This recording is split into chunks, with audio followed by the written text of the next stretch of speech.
Hey Fanatics, Dave here with another video tutorial from LightroomFanatic.com.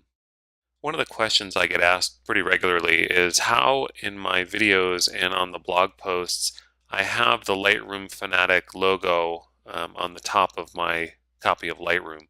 And it turns out it's pretty easy to set up. And in this tutorial I'm going to show you how to change your Lightroom identity plate to match your logo or your brand.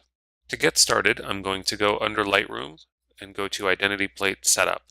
And what you normally get by default is this Lightroom logo and the Adobe Photoshop Lightroom 5 text. If you want to enable your own logo, you can click on this Enable Identity Plate checkbox, and then you've got two options. And one is you can use text, and as you can see, I've typed in the word Lightroom Fanatic here, and you can see it matches up on the top. So what I'm going to do is just play around with it a little bit and make the font a little bit bigger. And you can also change, if you want, the color of the text. So this is blue for Lightroom Fanatic. So that looks kind of nice, and it's definitely better than having the Lightroom default logo up there. And if you're a photographer or you run a business and you want people that are going to be looking at your Lightroom to see your name or your business, this is definitely better than having the default. But what you can also do is use a graphic instead of just the text, and use that for your identity plate and include your logo and some text, or really whatever you want. So I'm going to go ahead and click on use a graphic, and I've already got my preset set up, so I'm just going to select it from here.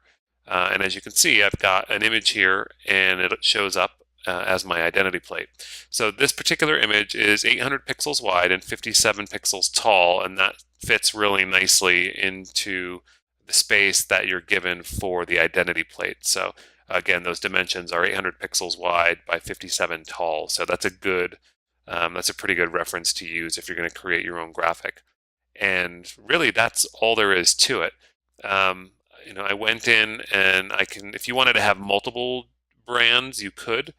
So let's say I have my one that's the graphic, but if I wanted one that was a text one as well, I could save that as a Lightroom Fanatic text. And now I can switch back and forth between the two. So for me, I have the Lightroom Fanatic logo. I have one for my own personal photography, so when clients want to see their work, it has my name and my photography instead of the Lightroom Fanatic one. But these presets allow me to easily switch between the two. So I hope that helps. If you have any questions about how to set up an identity plate, feel free to reach out to me on Twitter. Otherwise, I hope to see you over at lightroomfanatic.com.